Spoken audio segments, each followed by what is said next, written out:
추윤 갈등, 막판 총력전입니다. 쟁점은 무엇인지 두 분의 전문가를 모시고 살펴보겠습니다. 이호영 변호사, 김수민 시사평론가 모셨습니다. 어서 오십시오. 안녕하세요. 예. 윤석열 총장 측이 징계위 증인으로 이성윤 서울지검장을 추가로 신청하고 뭐 증인이 이지검장 말고도 많이 있습니다. 근데 일단은 이지검장을 신청한 그 이유에 대해서 좀 알아보고 싶은데 어떤 의미라고 봐야 될까요, 변호사님? 지금 그 윤석열 총장 측은 그 본인에 대한 이런 징계 사유 자체가 존재하지 않는다라고 지금 주장하고 있지 않습니까? 네. 그러니까 징계 사유와 관련해서 그 채널A 감찰 사건을 방해했다라는 그 의혹과 관련해서 나는 그런 채널A 감찰을 방해한 적이 없다. 예. 그러면 방해한 적이 있는지 없는지를 따져보려면은 그 채널A 감찰과 관련된 당사자들을 불러서 증인 신문을 해봐야 되는 거 아니냐 그런 입장이거든요. 예. 그래서 지금 그 채널A 감찰과 관련돼서 그 당시에 이제 당사자들이었던 한동수 검사장, 이성윤 지검장, 정진웅 당시 부장검사 네네. 이렇게 불러서 한번 직접 사실관계를 따져보자. 예. 진실 공방을 벌이겠다라는 것으로 보입니다. 증인을 신청하는 그 숫자에는 혹시 제한이라는 게 있습니까? 그런 제한은 뭐 따로 있지는 않고 예, 검사징계법상은 증인 이제 필요하면 그 징계위가 직권으로 증인을 이제 신문할 수도 있고 예. 또는 당사자의 신청에 의해서 증인을 이제 신문할 수 있다라고만 되어 있고 예, 예. 뭐 몇 명까지만 할 수 있다 이런 건 없죠. 근데 예, 지금 여기에서 이제 쟁점이 되는 거는 네네. 이러한 증인을 실제로 채택할지 여부일 것입니다. 예, 그래서 증인을 채택할지 여부가 쟁점이 되는 거고 그거는 뭐냐? 지금 이들을 불러서 예. 증인 신문을 했을 때 과연 그 채널A 감찰 사건과 관련돼서 실제로 그 당시에 감찰 방해가 있었는지 없었는지의 사실 규명에 예. 이 네 명에 대한 증인 신문이 실제로 도움이 될지 여부에 대해서 예. 징계위에서 이제 징계위원들 사이에 논의가 있을 것으로 보입니다. 예. 불러서 어차피 이야기 들어봤자 알 수 없을 것이다라고 하면은 증인 채택을 기각할 수도 있는 것이고요. 예.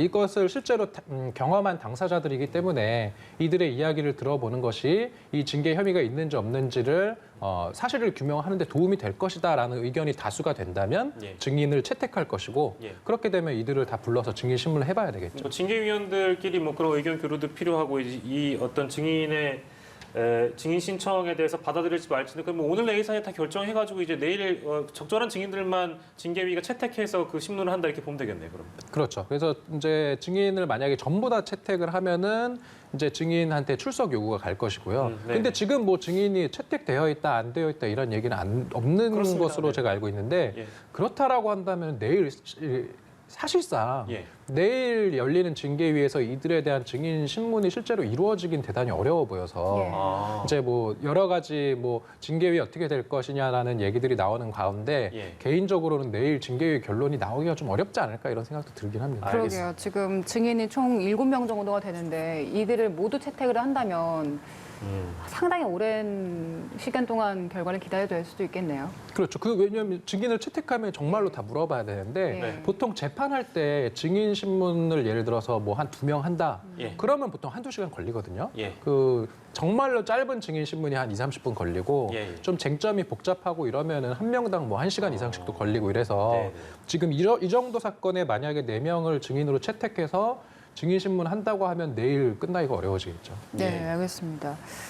그리고 어제는 또 대검 감찰부에서 서울고검으로 그 수사 주체권이 넘어가면서 수사권이 넘어가면서 법무부에서도 굉장히 강한 유감을 표현하고 있는 상황인데요.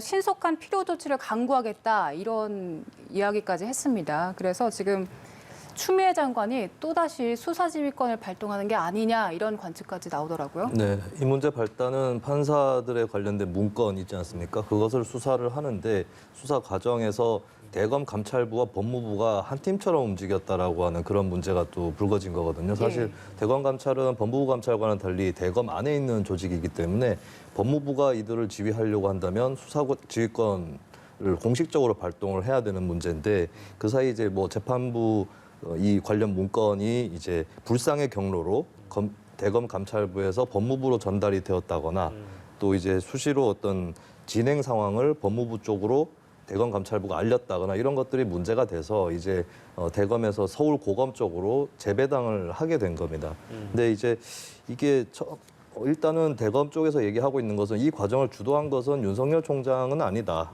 조남관 차장 쪽이다라고 반박을 하고 있어서 수사 공정성에 문제가 없다 이런 입장인데 법무부에서는 이제 이것이 윤 총장의 지휘하에 따른 방해다라고 보고 있는 것이고요. 예. 사실 이 절충의 여지가 없지는 않습니다. 그렇다면 법무부 장관이 주도를 해서 특임 검사를 지명하는 것은 어떠한가? 예. 이렇게도 해법을 제시할 수 있을 텐데 이거에 대해서 법무부가 좀 부정적인 입장을 피력했다라고 하는 거고요. 예. 그렇다면 이제 마지막 카드로 수사지휘권을 직접적으로 발동해서 예. 다시 수사를 대검 감찰부가 하라라고 추미애 장관이 지시할 수 있을 텐데 예. 이런 경우 이제 논란은 수사지휘권 이렇게 너무 자주 발동하는 것은 아닌가 하는 그런 논란은 좀 피할 수 없어 보이고 굳이 예. 왜 대검 감찰부에 계속 맡기려고 하는가 이것도 좀 의문으로 남을 것 같습니다. 여러 가지 정치적 부담도 있을 거기 때문에 반드시 법무부가 그렇게 수사지휘권을 발동할 거다라고 예단하는 것은 좀 아직은 무리가 아닐까 법무부 결정을 더 지켜봐야 될 것 같습니다. 예, 알겠습니다. 뭐 아무튼 법무부로서는 이거에 대해서 고민이 있을 것 같고, 근데 특임 검사라는 게 그 검찰총장이 지명하고 장관이 승인하는 제도입니까, 변호사님? 그 특임 검사는 그 원칙적으로 검찰총장이 이제 임명을 하는 거고요. 이게 뭐냐면은 그 검사가 이제 연루된 그런 이제 비리 같은 경우는 검찰 조직이 아무래도 그 중립적으로 공정하게 수사하기 어렵다라는 그런 사례들이 많이 이미 있지 않습니까? 예. 뭐 스폰서 검사도 있고 그랜저 검사도 있고 예. 그렇기 때문에 이런 경우에는 이제 검찰총장이 이런 검사의 비위와 관련돼서는 특임 검사를 임명해서 그 특임 검사가 독립적으로 수사를 하고 그 수사 결과만을 총장에게 보고하도록 예. 원래는 주요 사건 같은 경우는 결제 라인을 통해서 압수수색 영장이나 뭐 공소장, 공소제의 같은 경우는 다 결제를 받아야 되는데 예. 그런 결제 안 받고 이제 수사를 이제 진행할 수 있는 게 이제 특임 검사인데 예. 문제는 제가 말씀드렸던 것처럼 특임 검사는 검찰총장이 임명을 하다 보니까 예. 지금과 같이 이렇게 총장과 법무부 장관이 대립하는 상황에서 네. 총장이 임명하는 특임 검사를 법무부에서 받아들이기는 대단히 어려운 구조라고밖에 할 수 없을 것 같습니다. 네, 그러니까 애초에 받기 어려운 카드를 그 대검 쪽에서 제시했다 이렇게 봐도 되는 겁니까? 그렇다면? 그렇죠. 네. 아, 예. 알겠습니다. 지금 이제 이 논란이 불거지게 된 데는 뭐 이제 여러 가지 그 이슈들이 있습니다만 특히 이 적법한 절차를 지키지 않았다에 대한 그런 논란이 있습니다. 이제 여기에 핵심적인 인물이 박은정 감찰 담당관인데요. 이제 이 박 담당관의 경우에는 아니다, 적법했다 이렇게 지금 주장하고 있는데 이거 어떻게 봐야 될까요? 이제 이거는 맥락이 그 최근에 법무부 감찰위원회가 뒤늦게 열렸지 않습니까? 징계위 이제 개회를 하루 앞두고였나요? 그때 네. 이제 지난 1일로 기억하는데 그 감찰위원회에 이제 박은정 법무부 감찰 담당관이 출석을 해서 감찰위원들한테 이 윤석열 총장에 대한 그 징계 사유 중에서 채널A 사건과 관련된 감찰 그 방해 의혹 이 부분을 이제 설명하면서 이제 윤석열 총장이 제 식구인 한동훈 검사장을 감싸기 위해서 그때 감찰을 방해했던 거다라고 위원들한테 이제 설명을 하면서 예. 그때 이제 제시했던 자료가 그 윤석열 총장과 한동훈 검사장 사이의 그런 통신 사실 자료였습니다. 근데 이러한 통신 사실 자료 같은 경우는 원칙적으로 법관이 발부한 영장에 의해서만 수집을 할 수 있는 것이어서 예. 실제로 그 당시에 이 통화 내역은 중앙지검에서 이제 한동훈 그 검사장과 관련된 수사를 위해서 확보했던 건데 영장을 발부받아서 예. 그 통신 사실 자료를 이제 한동훈 검사장에 대한 어떤 징계에 활용하기 위해서 이제 제공해달라고 협조 요청을 해서 중앙지검으로부터 받은 건데 예. 그러면은 원칙적으로 한동훈 검사장과 관련된 사건에서만 쓸 수 있고 이것을 윤석열 총장 사건에서 활용을 할 수는 없는 것이다. 통신비밀보호법 위반이다라는 것이 이제 검찰 대검 쪽의 입장인 것으로 보이고요. 예. 박은정 담당관 같은 경우는 아니다. 이거는 이제 내부 규정에 따라서 감찰을 위해서는 그 감찰에 필요한 그러한 사실 자료들을 예. 수사기관에 요청할 수 있다. 그러한 이제 내부 규칙에 따라서 법무부 감찰 규정에 따라서 적법하게 수집한 것이니까 예. 통신비밀법 위반이 아니고 그다음에 그 법무부 감찰위원회에서 이러한 통신 사실 자료들을 감찰위원들한테 제공한 것도 예. 이것을 공개했다라고 볼 수가 없다. 왜냐하면은 그 법무부 감찰위원회 회의는 비공개 회의이기 때문에 예. 이런 비공개 회의에서 위원들끼리 서로 대외비 자료를 주고받는 것을 공개라고 할 수는 없다. 이런 입장이 좀 대립하고 있는 것입니다. 네. 자, 그럼 다시 내일 열리는 징계위 이야기 나눠보겠습니다. 일단 윤석열 검찰총장이 징계위원이 누군지 드러나지 않았기 때문에 일단 이용구 차관이나 추 장관과 가까운 검찰이 지명이 됐을 경우에 기피 신청을 할 가능성도 나오고 있고요. 또 그리고 감찰 기록이 비공개됐기 때문에 형평성 논란에 대해서도 아직 뭐 해소가 된 부분이 없잖아요. 그래서 내일 이게 정말로 제대로 열릴 수 있을 것이냐, 예정대로 열릴까 하는 질문에 대해서 어떻게 생각하세요? 그러니까 예정대로는 열리겠죠, 당연히. 네. 이제 예정대로는 열리는데 내일 그러면은 징계 결과, 그러니까 징계 의결이 될 것인가? 저는 좀 대단히 부정적으로 보는 것이 예. 아까도 이제 이야기했지만 이러는 증인 신문에 대한 어떤 그런 시간 소요 문제도 있고 네네. 그리고 지금 징계 사유가 되게 많지 않습니까? 보통 예. 이렇게 간단한 징계 사건 같은 경우를 심의하는데도 보통 서너 시간 이상 걸리는데 예. 지금 감찰 사유가 그 징계 사유가 뭐 6건, 7건 이 정도 되는데 예. 그러면은 예를 들어서 당사자가 그 징계 혐의를 다 인정을 하면 금방 끝나겠지만 예. 지금 상황을 인정하는 게 아니라 징계 사유가 없다라고 해버리니까 네네. 징계위에서는 징계 의결을 하기 위해서 그 징계 의결서 작성을 해야 되는데 그러면 사실이 어떤 사실이 있었는지 확인할 수밖에 없거든요. 예. 그러한 사실을 징계위에서 그 수사기관도 아닌 징계위에서 이걸 사실을 확인을 그 내일 하루 동안에 하는 거는 제가 봤을 땐 불가능할 것 같고 예. 그다음에 일반적으로 보통 공공기관에서 이런 징계위원회 같은 경우도 특히 수사가 진행 중인 사안, 지금 보면은 수사도 진행 중이잖아요. 예. 이렇게 수사가 진행 중인 경우는 보통은 수사 결과를 보고 적어도 1심 판결 정도는 나오고 나면 그 1심 판결문에 정리되어 있는 사실관계에 바탕을 해서 형사처벌과 별도의 징계를 하는 것이 일반적인 경우여서 예. 이런 걸 놓고 봤을 때는 아마도 내일 물리적으로 일단 징계 결정하기가 대단히 어렵고 두 번째는 이미 진행 중인 수사를 보고 징계 의결을 하는 것이 일반적인 경우와 또 부합하기 때문에 예. 이런 점을 고려했을 때 내일 결과가 나오기는 좀 어렵다라고 저는 판단합니다. 김수민 평론가께서는 같은 질문 드릴 건데요. 네.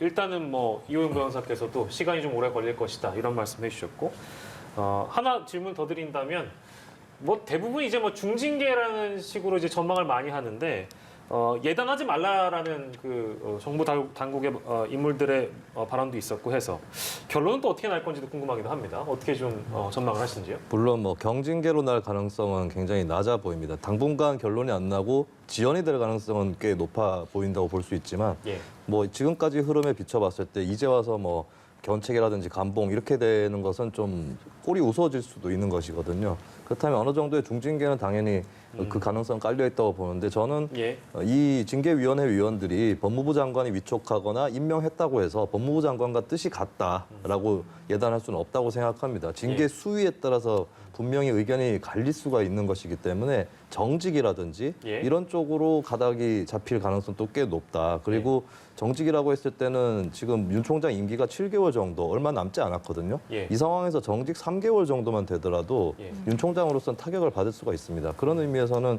정직까지도 가능성 어느 정도 열려 있지 않을까 그렇게 보여지고요. 예. 그리고 뭐 다수결로 밀어붙일 수도 있겠지만 어느 정도 안에서 이견이 생기면 굳이 이제 다수 쪽 위원 입장에서도 이거를 강행을 해서 당일날 결판을 내야겠다고 생각을 안 할 수 있거든요. 예. 그런 의미에서는 저는 내일 하루 만에 결정 안 날 가능성이 조금 더 높다라고 예측을 해봅니다. 둘 다 네. 이제 두 분 다 그 시간적인 측면에서는 내일 하루 만에 끝날 일은 아니고 징계 문제에 대해서 이제 김수민 평론가께서 꼭 중징계가 아닐 수도 있다. 뭐 정직에 대한 부분 언급해 주셨어요. 이 이슈 정리하면서 마지막으로 종교계랑 학계에서 이 관련돼 가지고 목소리를 높이고 있습니다.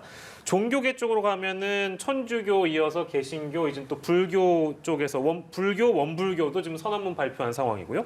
또 학계 쪽으로 가면은 교수 사회에서도 일찍이 목소리를 내고 있어서요. 이런 어떤 각계의 목소리가 뭐라고 해야 될까요? 징계위에 영향을 좀 미칠 거라고 보십니까? 어떻습니까? 그래도 징계위원들은 자신들 앞에 제출되어 있는 증거라든지 이런 것들을 놓고 판단을 할 것이다. 그러니까 판사들이 다수결에 그렇게 크게 구애받지 않는 것처럼 그렇게 갈 거라고 보여지고요.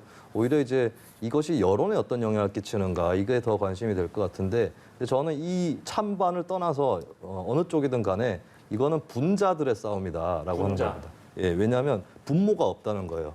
그러니까 몇 명이서 선언을 했다라고 하면 많아 보이지만 예. 전체 인구 중에 몇 명이다 이거는 안 드러나는 겁니다. 예. 찬성이든 반대든 간에. 예. 그렇기 때문에 이런 선언들이 글쎄요 이미 입장이 정해져 있는 사람들을 결집시키고 그들에게 어떤 논거를 제공하고 이렇게는 구실을 할 수 있는데 여론 지형을 전체적으로 침묵하고 있고 혹은 조용히 보고 있으면서 조용하게 가치 판단을 내리고 있는 사람들까지 포함해서 예. 전체 여론을 바꿔낼 수 있을 거냐. 이 부분은 대단히 미지수다라고 보여지는 거고 이런 현상들은 응당 이제 막판에 어떤 결정이 내려지기 전에 여러 진영에서 결집을 시키기 위해서 나타나는 그런 현상이다라고 일반적으로 이해를 하시면 될 것 같습니다. 예, 알겠습니다. 저희 첫 번째 주제로는 이 주제를 다뤄봤고